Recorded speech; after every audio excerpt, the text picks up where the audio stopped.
Bonjour, bonjour, bonjour, chers candidats et candidates. Je vous souhaite une fois encore la bienvenue sur notre chaîne Réussir la SVT au lycée. Aujourd'hui, je vais vous corriger le concours de l'ENAM ou de l'École nationale de la sage-femme année 2013-2014. Mon nom, c'est Chikbo Béni, je suis enseignant de SVT au lycée. Si c'est votre première fois ici et vous voulez comprendre et réussir la SVT, abonnez-vous et activez la cloche de notification pour recevoir nos prochaines vidéos. Voilà. Maintenant, on va commencer notre exercice du jour, bien notre sujet du jour.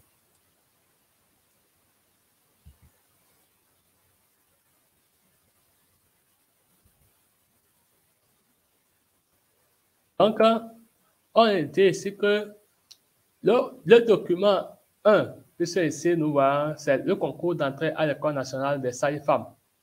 Voilà. Épreuve de la SVT, épreuve de la biologie. On va voir la partie A.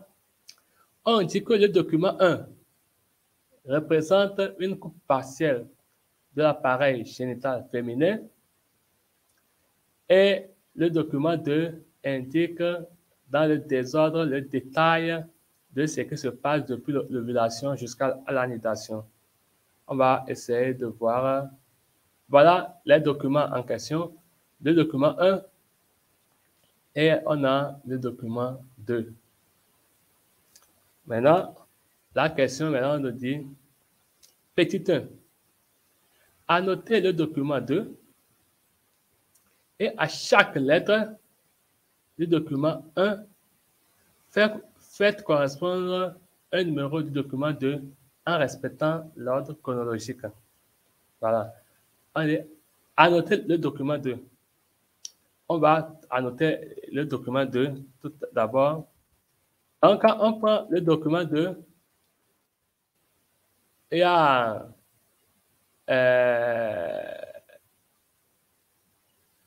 A, B, C, D, E, F, G, H. Et il y a aussi maintenant les chiffres 1, 2, 3, 4, 5, 6. Voilà. Donc, pour cette annotation, quand on prend grand A, c'est les globules polaires. Grand A qui est au niveau du document 2, c'est les globules polaires. Et là, quand on prend le grand B,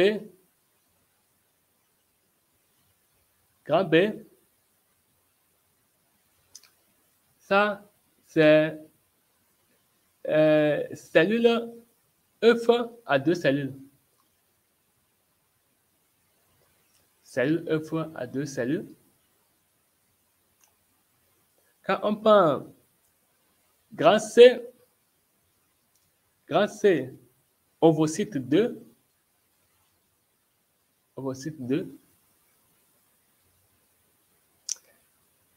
Grand D, c'est spermatozoïde. Grand D, c'est spermatozoïde. E, espace péri-ovocytaire.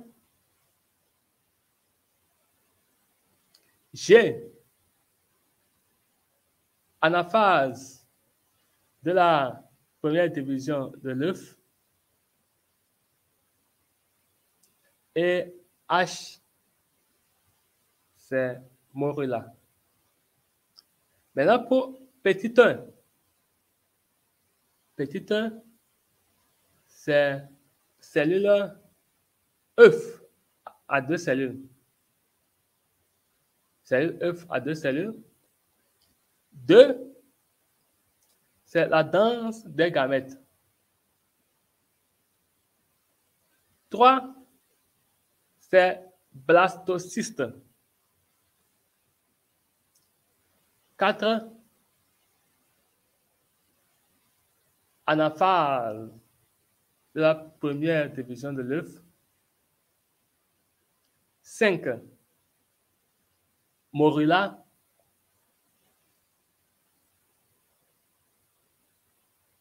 5 et morula. Maintenant, 6, formation des pronucléines. 6, formation des pronucléines. Donc, on vient de répondre à une partie de la première question qui nous dit quoi? Qui nous dit d'annoter le document 2. Après annoter le document 2, et à chaque lettre du document 1, fait correspond au numéro du document 2. Donc, on va retourner pour voir. Voilà, à chaque lettre du document 1, voilà, au document 1, on a A, B, C, D, E, F. Là, on demande à chaque lettre du document 1 de faire associer, de faire correspondre un numéro du document 2 en respectant l'ordre chronologique. Voilà. Donc, quand on prend A sur le document 1, ce qu'on peut dire de A, c'est le lieu de la fécondation, ça. Et ce qui peut se retrouver là-bas, par rapport au document 2, c'est 2. Quand on prend la lettre A, c'est le numéro 2 du document 2 qui serait là-bas. Donc, on prend, ça veut dire que quoi? On prend A, on a 2. Là, quand on prend B, on va associer le numéro 6. B, on associe le numéro 6. C, on associe le numéro 4. C, on associe le numéro 4. D, on associe le numéro 1. E, on associe le numéro 5. F, on associe le numéro 3.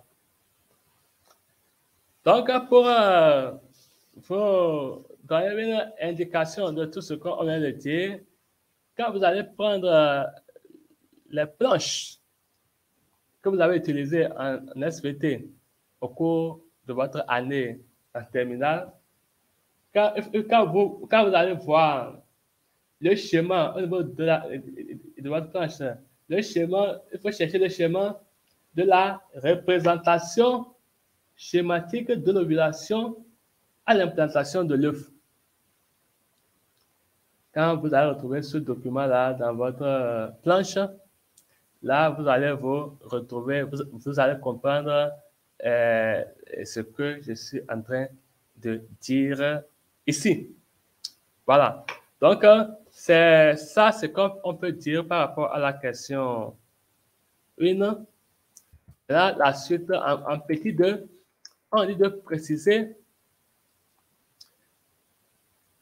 le nombre de chromosomes,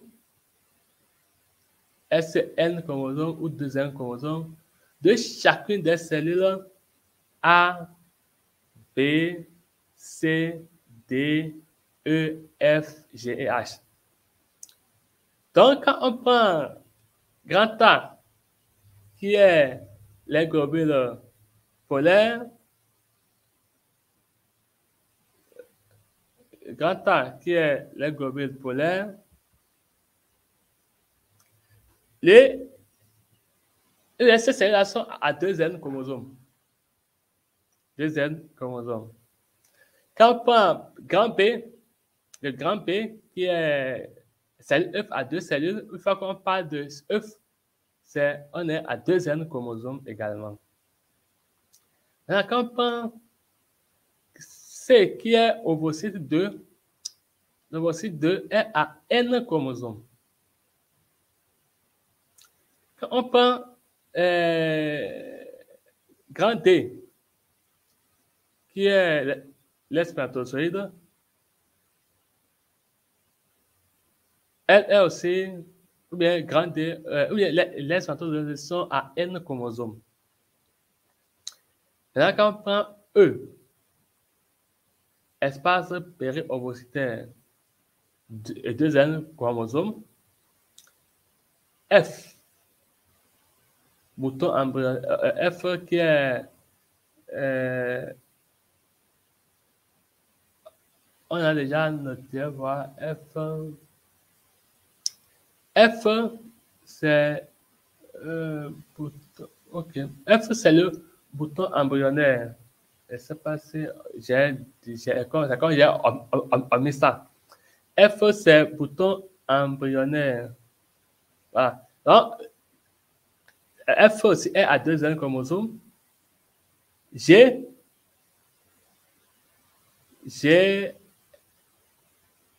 on a dit que c'est en la phase de la première division de l'œuf. Donc, G aussi est à, une fois qu'on parle de l'œuf, c'est deux N chromosomes. H et Morilla, on a dit, c'est aussi à deux N chromosomes.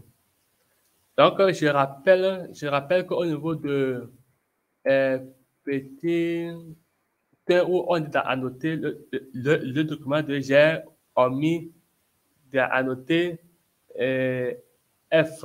Et F, c'est le bouton embryonnaire. Je ne sais pas si j'ai dit ça. Donc, si je n'ai pas dit, voilà, je reprécise ça ici. Bien, je précise ça ici. Voilà. Donc, c'est ce qu'on peut dire ici. Maintenant, on passe au grand 2. Grand 2, on nous dit que on réalise une expérience de parabiose entre deux rats, A et B. C'est-à-dire que l'on réunit les deux rats par une suture latérale de la peau et les muscles abdominaux. Point. Des vaisseaux se développent dans la zone de suture réunissant les deux rats. Voilà. Avant la parabiose, le rat A subi l'ablation des testicules et présente une hypertrophie de l'hypophyse. Là, on dit le rat B a subi l'ablation de l'hypophyse et présente une disparition de reproduction, une atrophie des testicules et une régression des caractères sexuels secondaires. Petit 1. Analyser et interpréter les résultats obtenus sur chaque rat. OK. Analyser et interpréter les résultats obtenus sur chaque rat. Donc, on va dire qu'au niveau de rat A, si l'ablation des testicules présente une hypertrophie de l'hypophyse, alors l'absence des testicules stimulerait une activité intense de l'hypophyse. Voilà. Donc, c'est ce que on peut dire au niveau sur chaque rat. Donc, sur chaque rat, si au niveau du rat A, si l'ablation des testicules présente une hypertrophie de l'hypophyse, donc l'absence des testicules stimulerait une hyperactivité de l'hypophyse. Voilà. Maintenant, pour le rabais, on va dire que quoi? Si l'ablation de l'hypophyse présente une disparition de la reproduction, une atrophie des testicules et une régression des caractères sexuels secondaires, donc on va dire ici que quoi? Que l'hypophyse contrôle la reproduction, le développement des testicules et l'apparition des caractères sexuels secondaires. Pardon, au niveau de B, si l'ablation de l'hypophyse présente une disparition de reproduction, une atrophie des testicules et une régression des caractères sexuels secondaires, alors l'hypophyse contrôle la reproduction, le développement des testicules et le développement des caractères et l'apparition des caractères sexuels secondaires. Voilà. Maintenant, on continue notre aventure. Après la parabiose, au bout d'un certain temps, les testicules de B redeviennent actifs. On constate une croissance des vésicules séminales et de la prostate. Voilà. Donc, la parabiose, on nous a dit qu'on a mis ensemble par une suture les deux rats. Donc, on sait que quand on prend le rat A, il y a ablation des testicules là-bas. Et au niveau du rat B, on a ablation de l'hypophyse. Quand on met les deux rats ensemble, on nous dit que quoi? Au bout d'un certain temps, les testicules de B redeviennent actifs. Et on constate après une croissance des vésicules séminales de la prostate. Un petit 2. Après avoir analysé les résultats de la parabiose, préciser les relations existantes entre l'hypophyse et les testicules. Après avoir analysé les résultats de la parabiose, on va dire que l'hypophyse, on va préciser les relations existantes entre l'hypophyse et les testicules. Qu'est-ce qu'on peut dire ici au niveau des résultats? Parce que ce qu'on nous dit au niveau des résultats, on dit qu'après la parabiose, au bout d'un certain temps, les testicules de B redeviennent actifs. Les testicules de B redeviennent actifs et on constate une croissance des vésicules séminales et de la prostate. Là, on va dire ici que quoi? Que l'hypophyse du rat, quand on prend le rat A, quand on a pris le rat A, on a enlevé les testicules. Maintenant, quand on a pris le rat B, on a enlevé l'hypophyse. Maintenant, quand on met tout ensemble, on voit que quoi? L'hypophyse est le rat A.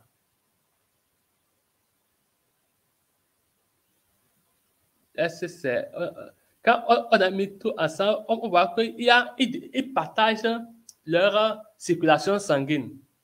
Voilà, ils partagent leur circulation sanguine. Là, on voit qu'il y a restauration des défauts de chaque côté des rats. Donc, on va dire ici que quoi? L'hypophyse contrôle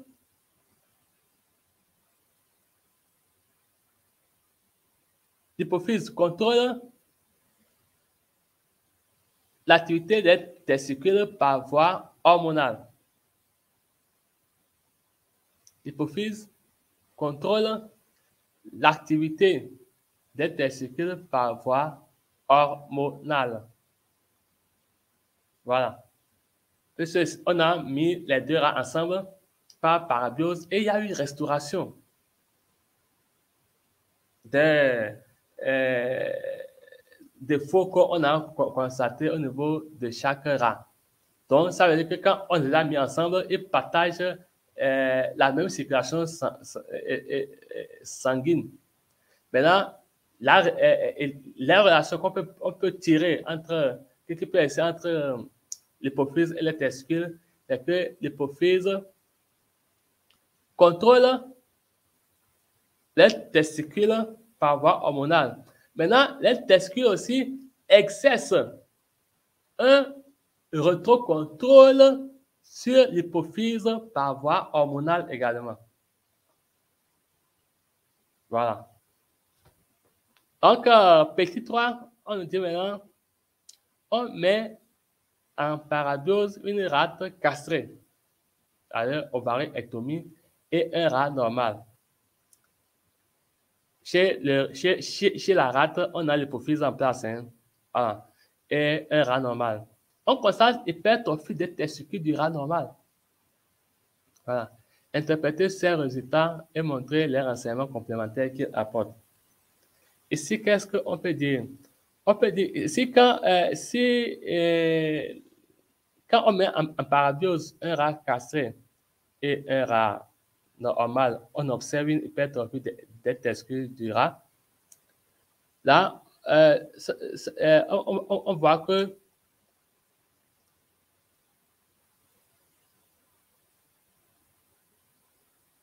l'hypophyse contrôle l'activité